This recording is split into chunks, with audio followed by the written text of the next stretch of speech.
La patrouille financière est une opération décrétée par le chef de l'État dans les entreprises publiques, dans les régies financières et au compte général du Trésor. La patrouille financière est un contrôle à temps réel des opérations financières de l'État. Elle contribue efficacement à la mobilisation des ressources financières de l'État. Elle empêche le détournement des deniers publics. Elle privilégie les paiements des avantages sociaux des agents et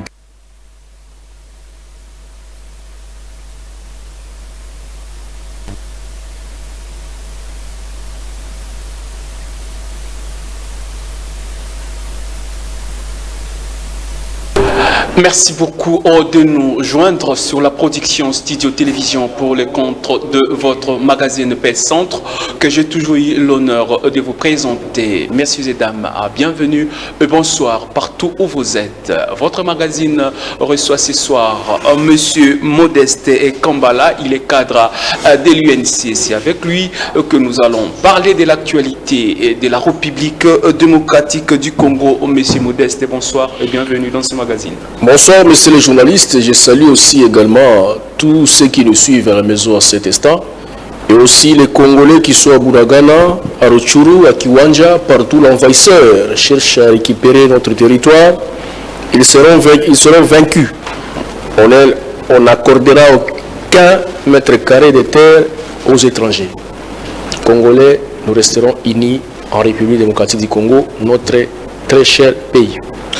Voilà, notre très cher et beau pays, nous avons en commun, c'est la République démocratique du Congo.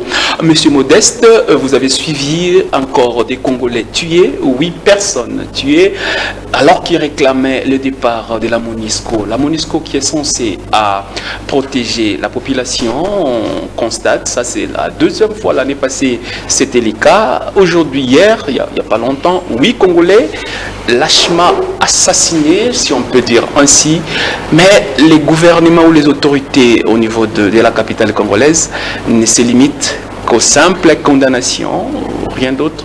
Est-ce que nous pouvons dire que les autorités en connaissent quelque chose? Merci beaucoup. Je devais d'abord commencer ici par soutenir les peuples congolais qui ont manifesté, qui ont dénoncé ces mal que la MONUSCO est en train d'entretenir pendant beaucoup d'années en République démocratique du Congo. Je soutiens les Congolais et je partage la douleur avec les familles qui ont perdu leur fils dans cet incident, dans cette lâche assassinat, on appelle ça comme ça. On a tué nos Congolais, nos frères et sœurs par la MONUSCO. Je vais reculer un tout petit peu à 10 ans. Je me souviens de M. Laurent Désiré Kabila qui n'a jamais voulu de la MONUSCO. Est-ce que vous pouvez me montrer un seul pays où la MONUSCO a fini la guerre? La MONUSCO ne finit jamais la guerre. La MONUSCO a traité la guerre. Et cette fois-ci, on en a marre avec cette MONUSCO. Ils ont changé leur mission. Au lieu de traquer le M23, de tuer le M23, ils commencent à tuer les Congolais. Voilà ce que j'avais dit autrefois. Le chef de l'État doit comprendre que le Congo est seul au monde. Nous sommes seuls contre tous. Nous sommes seuls contre tous. Le chef doit comprendre qu'il ne peut compter que sur les Congolais.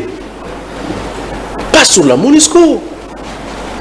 En tout cas, nous demandons tout simplement à la MONUSCO de quitter notre territoire. Parce que ce qu'ils ont fait, c'est ce qu'ils ont toujours fait. Et là maintenant, les masques commencent à tomber. Ça prouve noir sur blanc que la MONUSCO a traité la rébellion en République démocratique du Congo.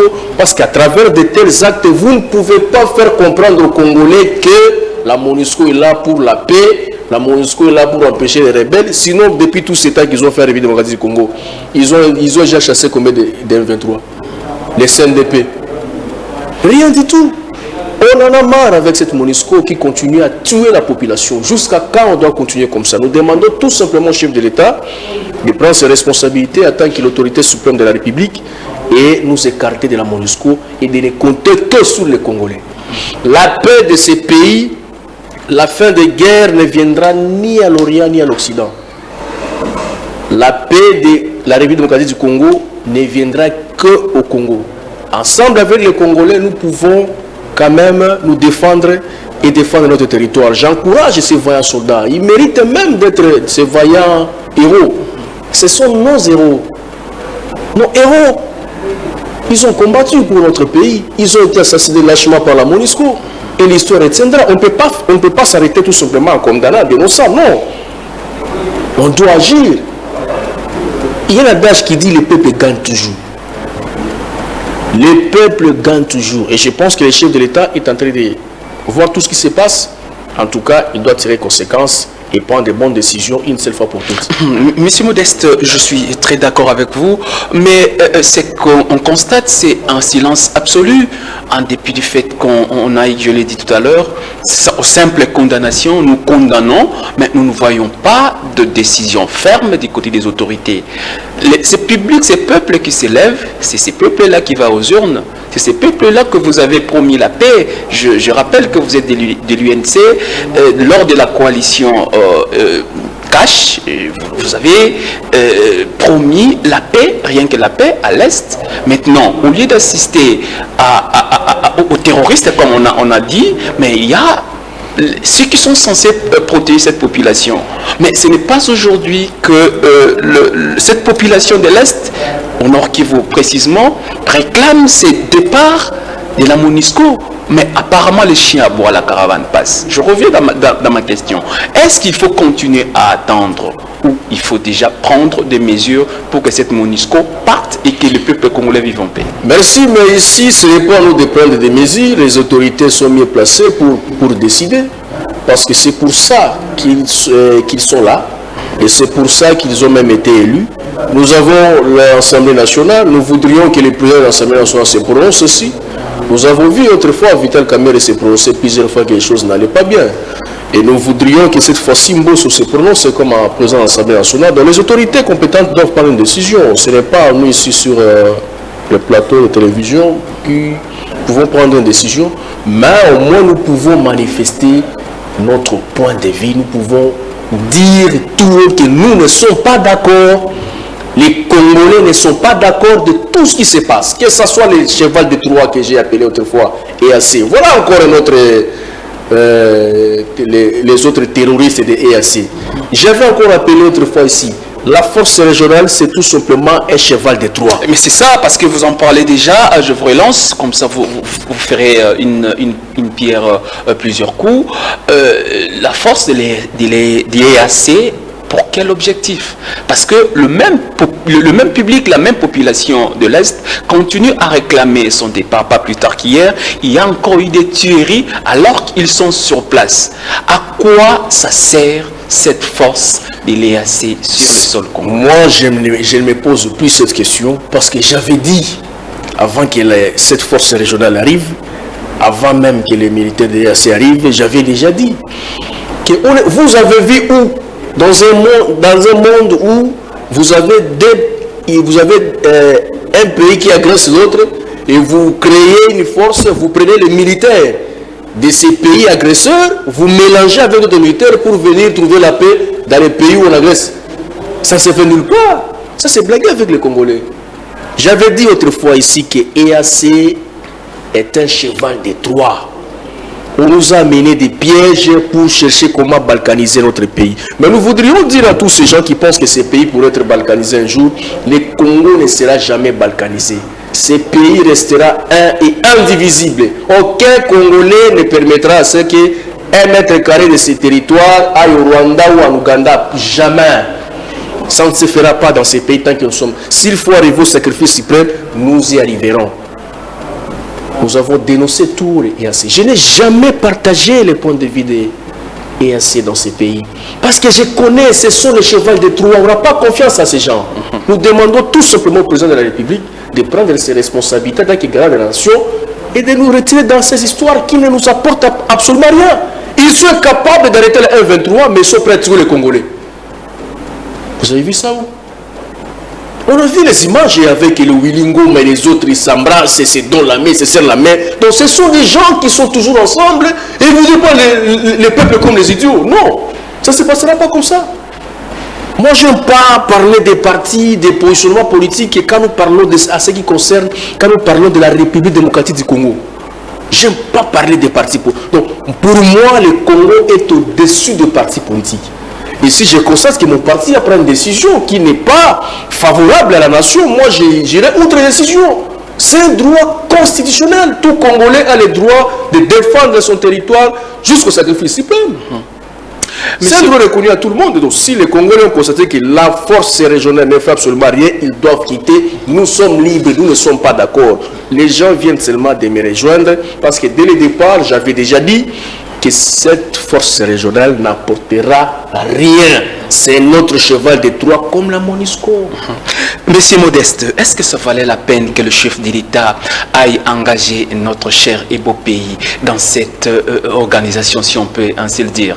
Qu'est-ce que les Congos font? Qu'est-ce que les Congos gagnent en s'en liant avec d'autres pays communément de l'Afrique de l'Est, sachant que nos voisins n'ont jamais joué le franc jeu vis-à-vis de nous? Ce sont des hypocrites. Est-ce que ça valait la peine, comme je l'ai dit, que le chef de l'État intègre, engage son pays dans cette organisation? Vous savez, le chef de l'État en tant que père, il a toujours souci d'amener la paix à la République démocratique du Congo. Je comprends bien la motivation, l'amour qu'a le président de la République. Il veut toujours restaurer la paix au Congo. Avec ces soucis-là, il croyait, il a montré sa bonne foi. Mais les autres ne sont pas sincères avec lui. Le président de la République, Félix Antoine Tshisekedi, a montré sa bonne foi. Il a montré à la face du monde combien il tient à la paix à la place des armes en République démocratique du Congo, combien il tient à la paix avec nos voisins. Mais ce dernier est arrivé au bout. On lui a montré noir sur blanc que les autres ne sont pas dans sa logique à lui. Lui a pris à cette union. Or, ce n'est pas ça. Ils se sont réunis rien que pour combattre le Congo. Et aujourd'hui, on peut dire que non, ils se sont réunis pour combattre le Congo. Le président Félix croyait qu'ils se sont réunis ensemble pour l'aider, pour trouver la paix dans la région. Mais, excusez-moi, mais ce n'est pas ça. Vous vous souvenez, autrefois, il avait dit, dans une interview, il a dit, l'insécurité dans la région des Grands Lacs s'appelle le Rwanda. Et celui qui crée l'insécurité s'appelle Paul Kagame. Il est connu. Le chef de l'État l'avait dit. Et je pense, je crois que le chef de l'État n'a plus confiance à ces histoires. Et voilà pourquoi le peuple lui demande, parce que nous sommes souverains primaires. Excusez. Nous demandons tout simplement au chef de l'État de nous retirer dans ces aventures. De nous retirer dans cette histoire. Lui a manifesté sa bonne foi. Lui a manifesté sa volonté de pouvoir, de vouloir finir la guerre, d'instaurer la paix. Mais les amis, les partenaires ne sont pas francs envers lui. Donc le chef doit tirer toutes conséquences et finir avec les EAC. Finir avec les EAC, ce sont des paroles de M. Modeste Kambala. Nous rappelons qu'il est cadre de l'UNC, parti cher à l'honorable Vital Kamerhe. Hier, Monsieur Modeste, nous étions sous l'embargo, ou appelons ça comme ça, sous un régime de notification. On ne pourrait pas acheter des armes sans passer par notifier la communauté internationale, certains pays de grandes puissances communément appelés. Désormais, nous pouvons acheter nos armes sans qu'on passe par qui que ce soit pour passer l'information.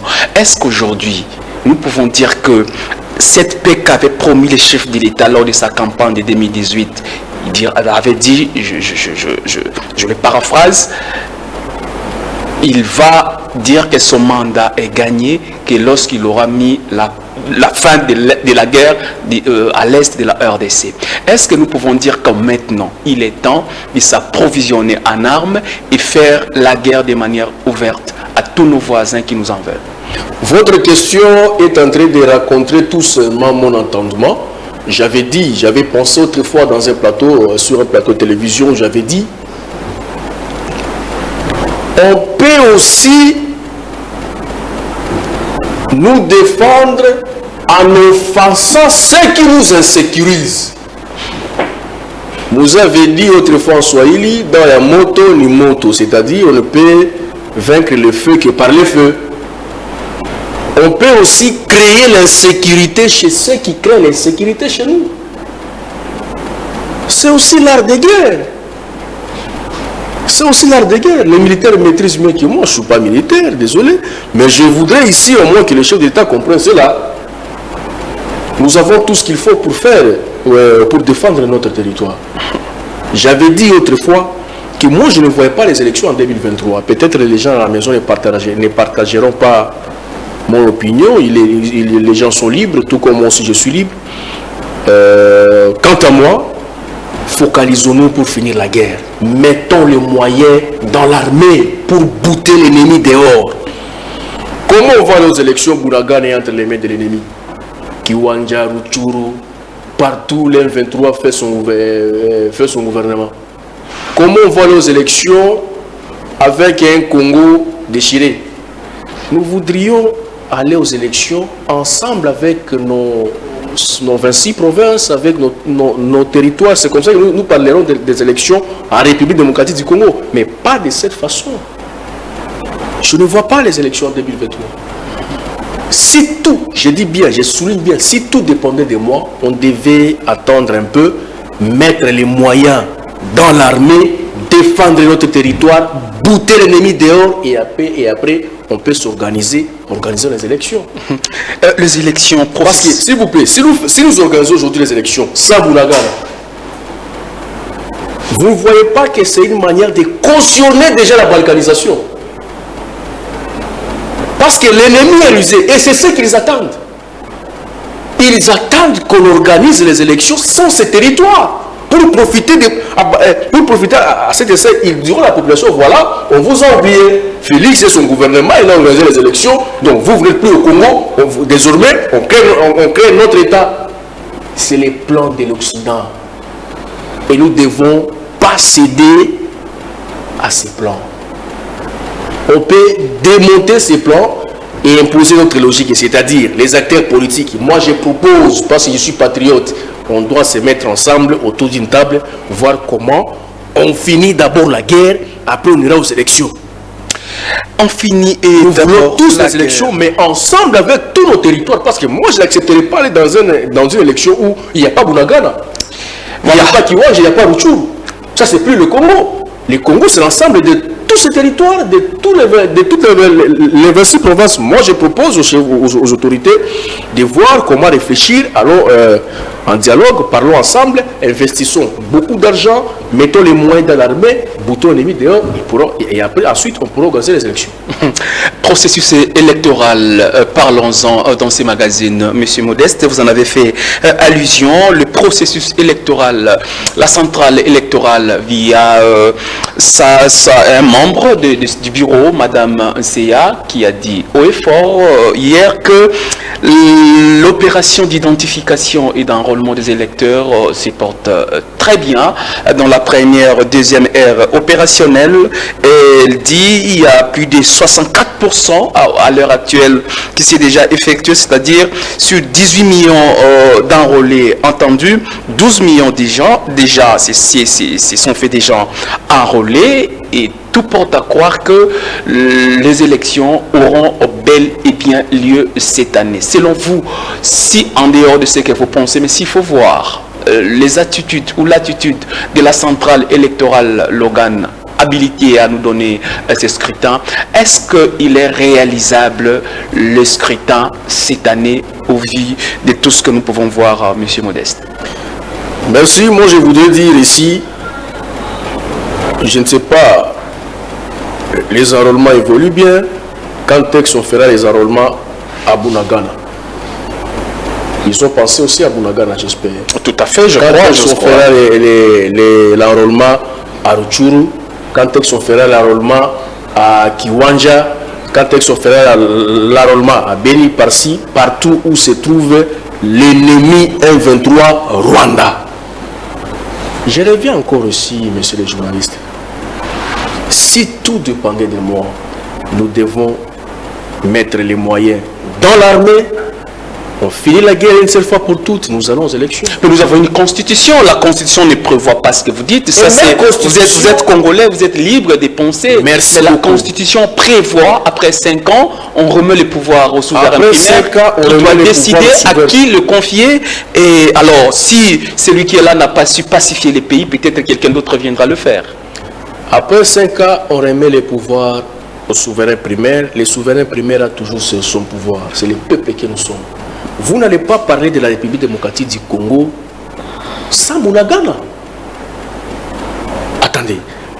Mais nous avons encore du temps. Peut-être le mois prochain, Bunagana sera récupéré jusqu'au mois de décembre. Moi, je ne vois pas les choses comme tout le monde. C'est ça la différence. Je ne vois pas les choses comme tout le monde. Nous avons encore le temps. Non, on ne refuse pas les élections. On ne refuse pas les élections. Je suis candidat député national. Je suis aussi candidat gouverneur. Je ne refuse pas les élections. Moi, je m'étais préparé depuis 2018 et jusqu'à présent, je suis prêt pour aller aux élections. Mais je m'aimerais ici aller aux élections avec la République démocratique du Congo. Pas une partie de la République. Et ça, ce n'est plus les élections dont la Constitution nous recommande. Parce que quand la Constitution parle de 5 ans, nous devons aller aux élections, c'est tous les 145 territoires. 145 territoires. C'est ça. La Constitution nous parle des élections, c'est ensemble de toutes les 26 provinces. Ce n'est pas organiser les élections. Je reviens encore là, je répondis chaque fois, dit que non, nous voulons bien les élections, mais ensemble avec tout Congo. C'est ça les élections.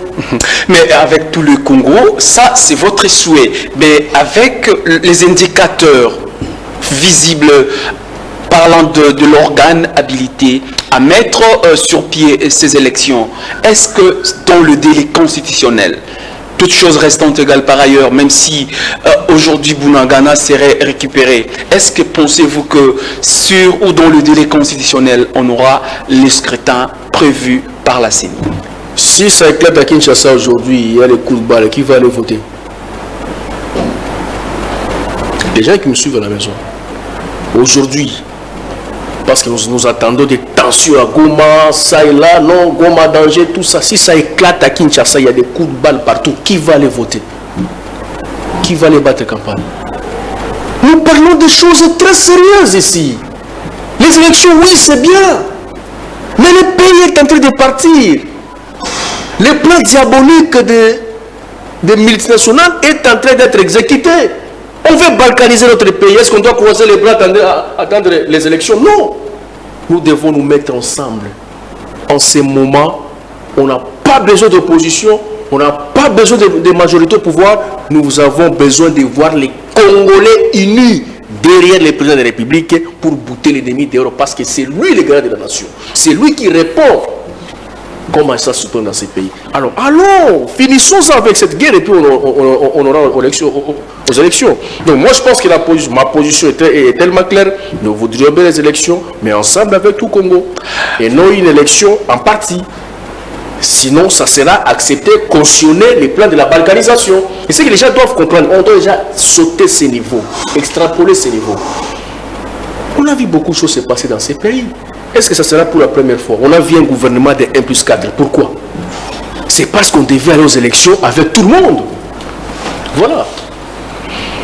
Voilà, nous voulons les élections inclusives avec tout le monde. Ce sont les paroles de Modeste et Kambala. Nous rappelons qu'il est membre et cadre au sein de l'Union pour la Nation congolaise, UNC, parti cher à l'honorable Vital Kamerhe. Monsieur Modeste, parlons du silence qu'observe depuis un certain temps votre président national par rapport à l'actualité du pays. Monsieur Kamerhe, reconnu comme pacificateur, reconnu comme l'homme de la situation, mais il demeure de plus en plus discret. Que cache son silence? Je voudrais dire un peu, le silence est aussi un message. Moi, je ne pense pas qu'il est silencieux. Moi, je vois un message à travers son silence. Le silence communique aussi. Le silence communique. Ce n'est pas la première fois. Il avait parlé le jour où il avait rencontré le président de la République après sa libération. Il a parlé de tout ça. Il a balayé tout ce que nous sommes en train de parler ici en 3 minutes. Vital Kamerhe avait fait des plans, des propositions pour finir tout ça. Il avait déjà parlé. Moi, je pense que son silence est aussi un message. Je comprends ça comme ça. Au lieu de se répéter pour ceux qui, même s'il parle aujourd'hui, il ne parlera que de ceux qu'il avait déjà parlé. Parce que pour lui, il avait déjà un plan, il avait déjà fait une proposition pour finir l'insécurité à l'est de la République. Quitte aux autorités maintenant de voir ce qu'ils peuvent faire. D'après tout, cette population...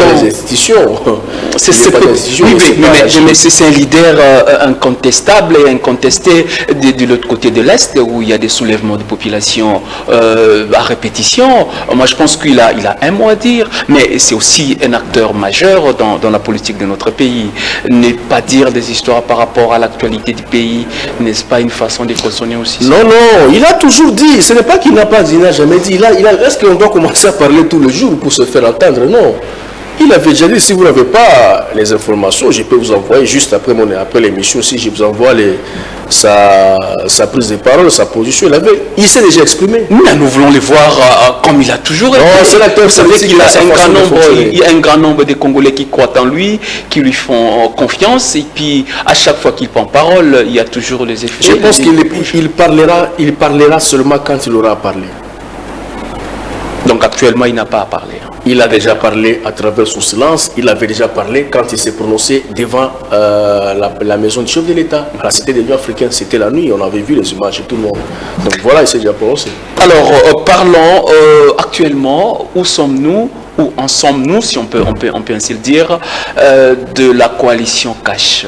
La relation entre le chef de l'État, Félix Antoine Tshisekedi Tshilombo, et son ami et frère, si on peut l'appeler ainsi, Vital Kamerhe. Nous avons vu, ils se sont retirés de la Genève, ils sont retrouvés à Nairobi, où la coalition, où l'accord Cash a été signé. Est-ce qu'on peut dire, qu'est-ce qu'on peut retenir de la relation entre les deux personnalités aujourd'hui? En tout cas, la relation est parfaite entre le président de la République et président Vital Kamerhe, il est président de mon parti. La relation est parfaite. Ce sont les deux personnes qui avaient signé les accords, et ce ne sont que les deux personnes qui peuvent encore revoir les accords. Donc quant à nous, nous sommes en train de voir et d'entendre, parce que n'oubliez pas, nous n'avons pas encore fini 2023. L'accord était signé pour accompagner le chef d'État jusqu'à 2023. Et on n'est pas encore à la fin de 2023. Jusqu'à ce que le mandat prendra fin 2023. Et c'est alors qu'on pourra maintenant évaluer l'accord. On verra ce qu'il faut faire. Donc nous attendons faire chaque chose à son temps. On ne doit pas aller vite en désordre, mais nous attendons un peu les moments opportuns pour voir certaines choses. Mais je voudrais aussi profiter de tout de suite là pour essayer de passer un message concernant mon parti politique Union pour la Nation congolaise, un parti de valeurs, un parti de respectueux. Nous avons l'intérêt d'être ensemble. Nous avons l'intérêt de protéger notre patrimoine national et l'Union pour la Nation congolaise et l'unité. C'est dans l'unité qu'on gagne tout combat. Toute équipe, toute armée qui va en guerre en désunion, cette armée est appelée à échouer. Voilà pourquoi nous devons vraiment nous unir pour gagner les élections à l'avenir, être unis. Mais je demanderai aussi aux autorités du parti. Quand on est en train de gérer le parti, on doit mettre tout le monde d'accord. Quand on est autorité au sein du parti, on doit avoir un grand cœur. On doit supporter tout le monde. On a vu avec le secrétaire général Ewanga. Il a connu beaucoup de choses avec les jeunes qu'on était à l'époque, encore trop jeunes. Mais il a pu supporter tout cela et mettre tout le monde ensemble. Je pense que c'est aussi comme ça qu'on peut bien gérer les partis et servir les présidents. Parce que la trahison, c'est aussi quand on vous fait confiance et vous n'avez pas bien géré ce qu'on vous a donné à gérer. Et je profite à cette occasion aussi pour lancer un message à tous les gens du parti. On n'est plus flatteur au-delà des 25 ans. Après 25 ans, on ne doit pas continuer à être manipulé. Il faut savoir ce que l'on veut. Nous sommes venus en politique parce qu'on a un objectif à atteindre. Servir notre peuple. Mais derrière un leader, un modèle que nous avons opté, Vital Kamerhe. Alors chacun doit voir ça dans son esprit, dans sa tête, et savoir ce qu'il veut faire. Et si on se laisse manipuler chaque jour pour le positionnement de X et Y, ça ce n'est pas servir les pays, moins encore les partis. C'est par contre détruire les partis et ne pas aider le président du parti. Monsieur Modeste, est-ce que pensez-vous sincèrement, vous regardez cette caméra et le public qui vous regarde à la maison, l'INC continue à garder le même poids qu'il avait en 2011 lorsque le président Kamerhe était candidat à la présidentielle, en 2018 lorsqu'il a accompagné les chefs de l'État actuel, et en 2023, l'INC aura toujours le même poids? Moi je pense que l'INC doit mieux faire maintenant. Nous avons toujours le même poids, mais on ne doit pas rester sur le même poids. On doit augmenter notre force sur le terrain. Et on reconnaît la force sur terrain d'un parti politique à travers les députés. Mais je pense qu'avec la lire dont les choses évoluent, il faut que le président national arrête cette hémorragie dans les partis. Là, on est sincère, on est clair, on connaît tout ce qui se passe dans mon parti. Nous demandons au président du parti d'arrêter cette hémorragie le plus tôt possible pour permettre au parti d'évoluer, permettre au parti de se développer, permettre au parti de respirer une nouvelle énergie. On doit dégager l'énergie positive autour du chef. On ne doit pas continuer à dégager l'énergie négative autour du chef. Chaque fois, il faut acquiser les autres, il faut faire ça, il faut... Donc vous embrouillez l'autorité avec des fausses informations, de mauvaises idées, de mauvaises énergies. Vous détruisez même son esprit. Donc vous ne laissez pas à l'autorité le temps de réfléchir calmement pour le parti. Ça, ce n'est pas aider les partis. Nous voudrions, en tout cas cette fois-ci, nous voudrions que les partis fassent mieux. Nous remercions d'ailleurs le secrétaire général qui a fait son temps, mais nous espérons qu'il est maintenant temps que les présidents voient les choses autrement. Nous sommes arrivés pratiquement à la fin. Monsieur Modeste, merci d'avoir répondu à notre invitation. Un mot, on ne finira pas sans dire un mot par rapport à votre base de la Tchopo. Vous regardez cette caméra, c'est aussi votre dernière prise de parole. Cette base qui vous aime tant, qui vous a toujours porté son soutien, qu'est-ce que vous pouvez lui dire par rapport à cette année électorale? Merci beaucoup. Je demande à ma base d'aller s'enrôler massivement, déjà d'ici les 15 ou 16 mars et les 15 ou 16 février. L'enrôlement commence chez moi à la province de la Tchopo. Je demande à tous les Tchopolaises et Tchopolais d'aller s'enrôler massivement pour préparer les élections. C'est comme ça qu'on va sanctionner ceux qui ne font absolument rien à l'Assemblée nationale. C'est comme ça qu'on va sanctionner les autorités qui n'arrivent pas à répondre valablement aux besoins de notre population. Allez vous enrôler massivement. Très prochainement, je serai avec vous pour vous sensibiliser. Et ainsi, nous allons enrôler massivement. Je vous aime beaucoup. Kisanga Inapita Boulaya, Tchopo va se développer. Merci beaucoup à Richard Onvidi qui a réalisé cette émission aux côtés de Kanko Kabasele avec l'assistance de Randy Sekoko, le showman, un homme unique à son genre. Merci beaucoup au patron de cette entreprise médiatique en la personne de Patrick Tioyongandou. Merci beaucoup pour les coachings. Retrouvez-moi très prochainement dans un autre numéro de votre magazine PS Centre qui passe désormais chaque jeudi à 21h45 et vendredi à partir de 16h30. Merci de nous avoir suivis. Au revoir. La patrouille financière est une opération décrétée par le chef de l'État dans les entreprises publiques, dans les régies financières et au compte général